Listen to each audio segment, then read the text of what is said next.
I mean, this is Ryan. Like fourth, you've got the first down. Just secure that football, and you got a chance to win the game. Here's Baker Mayfield after the game. There's no excuse. Plain and simple, I failed this team. I put 3 balls on the ground. I have to hold on to the damn ball. I failed this team. We had exactly what we needed to win this game, and I didn't do good enough. All right, so it's impressive to see him taking charge there as a leader. I do want to ask you, Rex, what is this? And look, we acknowledge the fact that 4 of his top receivers were out. They were on the COVID list. What does this say about Baker Mayfield, this loss at this time? Well, I think as a player, man, I mean, it's like, you know, when it's tough on everybody else, it's just right for us. That's the approach they needed to take in that game.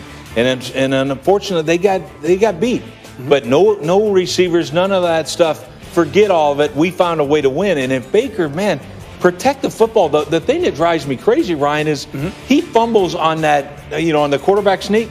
This isn't the first time. He's done it 2 weeks now. 2 out of the last 3 weeks, he's fumbled on a quarterback sneak. Like, yes, Baker has to protect the football. But I will say this. It speaks volumes of where he's come when he handled that press conference. He put it on himself. And when you do that, you take all the pressure off of your teammates for losing to the Jets. You took it all off of them and put it on yourself, and I appreciate that. Ryan, go ahead. Well, listen, the thing is, though, Rex, he ain't have all his teammates.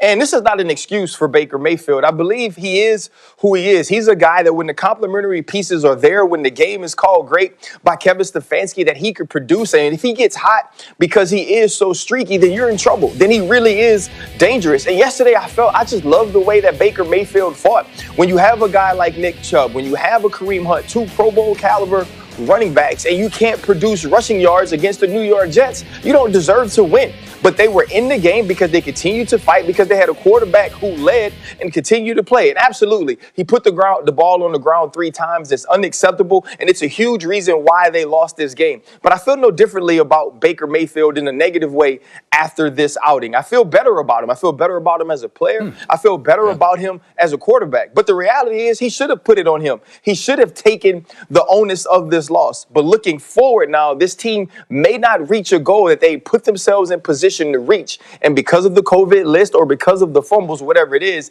that will be disappointing. Dan, there's going to be talk all over Cleveland and elsewhere. He's a franchise guy. He's supposed to take the guys he has on the team and elevate them. I get that the 4 receivers were out, but still, the offensive line was depleted. But still, this is what franchise players do. They elevate. They win these tough games. What do you say to that? Yeah, if he gets to practice with them, I'd be with you, Rye. Like, here's my thing. So coaches, so everyone knows, coaches start game planning on a Monday, right, for their upcoming weekend game.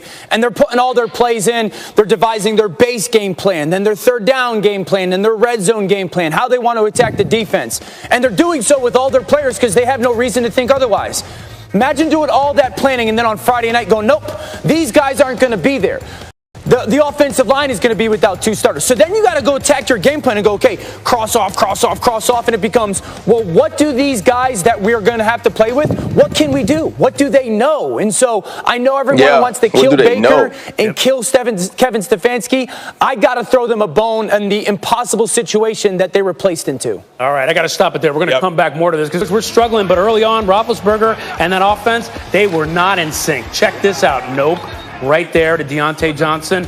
Later, down 7-zip. Benny Snell stuffed at the line, not working out. Later in the second, Steelers down 14-7. Finds Johnson, but watch.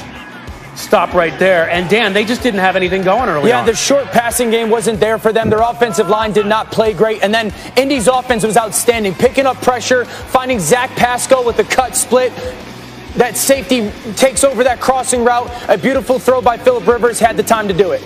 Yeah, Rivers' 420th career passing TD, tying Dan Marino 5th all-time. Third quarter, just over 3 minutes left. Steelers down 24-7, 1st and 10, and it's like a light switch came on, Rex. And you were talking about this. That catch right there to Deontay Johnson, that play was a turning point. Oh, absolutely. And this game's full of, ups and downs and all that roller coaster. But the game switched on that play. Now he comes back, throws this touchdown pass to Eric Ebron. And things went well for Ben from that point on. Yeah, over 9 minutes left. Then things start rolling. James Conner. Look, the running game. Pittsburgh has a running game. Gain of 12 right there. Longest run of the game for the Steelers. Later in the drive, 1st and 10. Colts 25. Roethlisberger Juju Smith-Schuster. Brilliant catch right there, making a great grab. And, Dan, all of a sudden you saw this offense really waking up. Yeah, well, Big Ben started to get a little bit more comfortable, and their offensive line protected well. And then their defense had some plays where, they started to make some plays, get after Phillip Rivers. Phillip Rivers gets this PI with T.Y. Hilton here, and all of a sudden the Colts have a chance, right? Yep, later in the drive, 4th and 7, Steelers 33, Rivers, Pascal, no.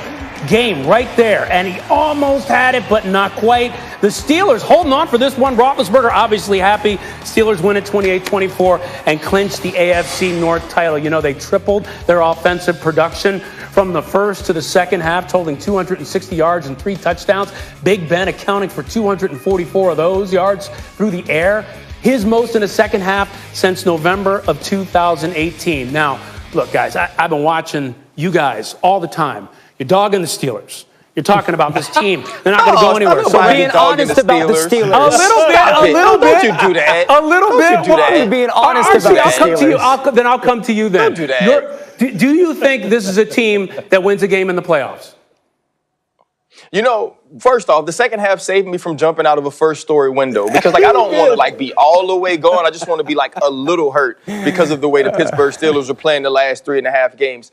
But I didn't think they could beat a playoff caliber team. I really didn't. The way that they were playing football, this at least makes me feel that if that first game has to come through Pittsburgh, which it does now because they've won the division, that they can win a football game, that when Big Ben is in control, when they push the ball down the field, give Chase Claypool some opportunities, Deontay Johnson, James Washington, that you can at least create pass interferences or make the big plays like we saw the Juju Smith-Schuster late in the game to take the lead. And then this defense also came alive. You look at Stephon Tuitt, Cam Hayward, also TJ Watt coming off the edge, Minkah Fitzpatrick on the back end, and Mike Hilton with the huge interception. You saw some of those things that helped this team find ways to win games early on in the season. You saw some fight. And so where I don't believe this changes my outlook on the Pittsburgh Steelers and say that they can win the AFC Championship or even compete with Buffalo and Kansas City, I at least feel better about them competing and winning a game in the playoffs. And that's important for this team. When you start 11-0, you don't want to flatline and be sitting at home after the first week of the playoffs. Okay, so that's good. So it looks like there's some improvement there. But, Rex, I wonder, they've still got a lot of deficiencies. How are you looking at this team? Yeah, first off, that first half, I was like, they're done. This team stinks. That's what it looked like to me.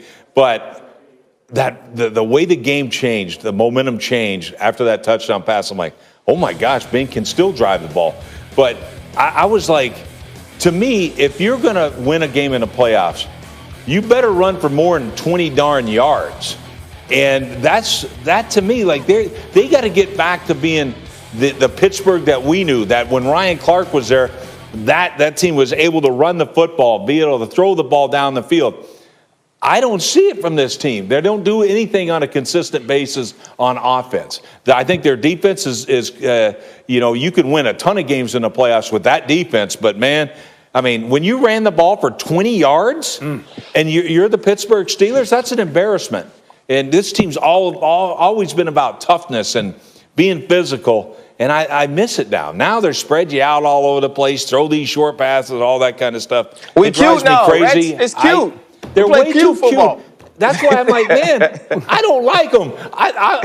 They're going to get beat in the first round. They're going to get beat in the first round. They're going to get beat in the first round. Dan, what do you think? I think the Steelers' season was saved by their offensive line. I've been trying to tell people for 2 months right now, it's the offensive line that has the play has declined so quickly, and they've gotten so old. And you look at the first half, and there was bodies all around Big Ben, and their offense had no rhythm, and there was no click to their offense.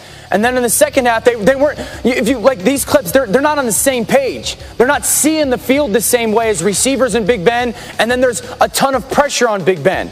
And then in the second half, all of a sudden, it's like, no, we're going to play better. Big Ben threw the ball 29 times in the second half yesterday, okay? 29 times. He was touched 0.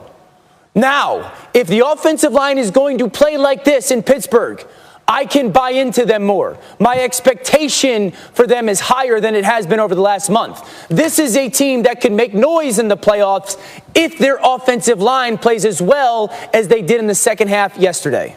Don't you have to run block too, though? Hey, but I mean, here's to my me, thing. don't you have to run block? You got 20 rushing yards. But here's my thing, Rex. Here's my thing with that. Okay, I understand that, and yes, you need that in the second half.